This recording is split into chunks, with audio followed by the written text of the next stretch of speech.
Howdy all, back in Melbourne, and I thought today I'd do a video on social anxiety. This is something that I get asked quite a fair bit about because most people suffer social anxiety primarily when it comes to dating, but I also coach a lot of guys who don't even necessarily want to meet a girl or a girlfriend. They just want to feel that that's a choice for them. And that if they want to go out, they're able to talk to people, guys, girls, social events, networking, whatever it might be. They just want to have the freedom to be able to do that and not feel crippled with anxiety, which I totally get.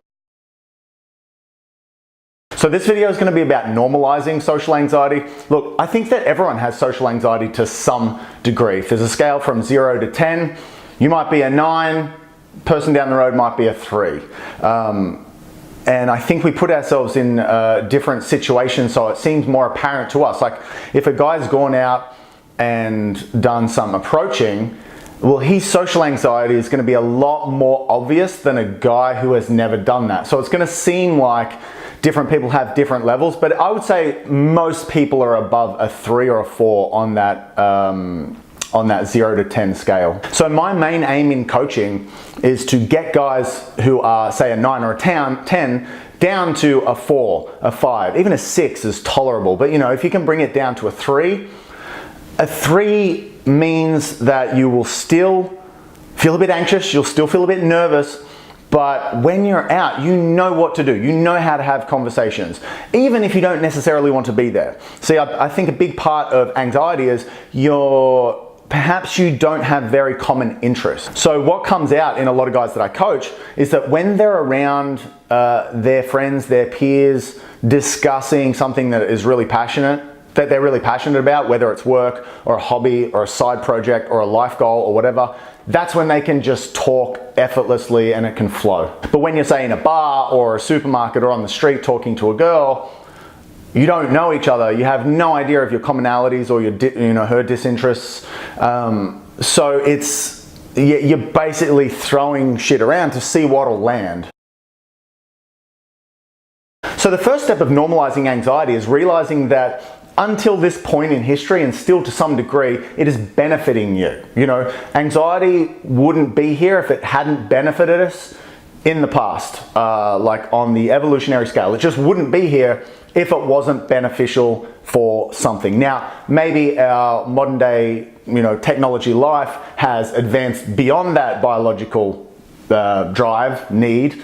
Perhaps it hasn't. Perhaps your anxiety still benefits you to some degree. I know mine did growing up because that's what really got me interested in my side projects. I'm an obsessive type. As soon as I start enjoying something, I become obsessed with it. And I think that's largely because of my more introverted nature. So if I can give you just 2 pieces of advice. One, everyone has more social anxiety than what they think. Every client I've ever coached has thought that his degree of approach anxiety is way worse than the last guy I coached or the guy before that or someone that they know. Now sure, some guys have varying degrees of anxiety, but everyone has approach anxiety. So as soon as you understand that, you feel less alone in it and it feels much more normal. So I would suggest really working on your anxiety by accepting it largely. Like when you're out, don't fight it because that's just going to cause more tension in your mind and in your body. Almost thank it in a way. Like come to terms with it and just be like, this is just part of who I am, even if I don't see the benefits of that part of me. And 2, know that it's not locked in, it's flexible. You can get more comfortable socializing and being in social environments the more that you do it. So it's not a skill you have to learn, it's a comfort level. So most of this is comfort, the anxiety that you're feeling, the conversation, where you're running out of things to say. All of that is just from stress primarily. You've got too much going on in your head, your body's too tense, you're freaking out, you're expecting something from other people. It's just too much, so you freak out. If you're in a much more relaxed position mentally and physically, which can only come from exposing yourself, gradual exposure, sort of therapy, I guess, it can really start to drop down. It can go from a 9 to a 3. It can take huge leaps in very little time, depending on how much you expose yourself to it. A couple of other points that I've found helpful for myself, for my clients, the patterns that I see. Meditation, obviously, is a massive one.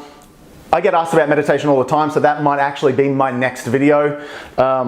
Exercise, you know, it's just, exercise is more beneficial in, you know, double-blind studies than antidepressants. For reducing anxiety, for reducing depression, you need to exercise. Thirdly, look at putting yourself in situations where you might be able to talk more about your interests. So whatever you're interested in, is there a social group around that? Is there a meetup group around that? Can you do more of that today? I just had a client message me this morning and say, we're only in week 2 of the workshop, and he said, I just woke up with the sudden urge to start a YouTube channel reviewing, I won't tell you what for privacy, but reviewing something that he enjoys. I was like, dude, it's such a good idea. You need to do that like now. Another thing to be aware of is what you're wanting from situations. A lot of your anxiety is coming from the fact that you want something out of the, and I'm not saying that's bad, maybe it's just you want the person to like you, maybe you just want to feel, you know, you don't want to be weird. What you want out of the situation and out of the person will vary according to whoever's in it. But I think if you can just kind of go, oh, I want this person to like me, at least being aware of what you're kind of subconsciously wanting out of this situation, it will really help you. So if this is something that you want to work more on, I do social anxiety coaching. I do it through my coaches. I do it online. I also have material on my website. You can go and check out that. But that gradual exposure, I really do believe, is the only way that you really get over it. You can do some hypnotherapy. You can do some visualization, which is very powerful. You can exercise. You can meditate. You can do all these things, and they are going to help. Definitely, to some degree. But in order to get over that last little bump, in order to run those last sort of 5Ks of the marathon and really feel, oh wow, my anxiety has dropped. You know, I used to walk around at a 7 and now I walk around at a 4, you know. That's massive. If any of that interests you, check out my link below. My next video will be on meditation. If you want to see that, subscribe, and yeah, peace out.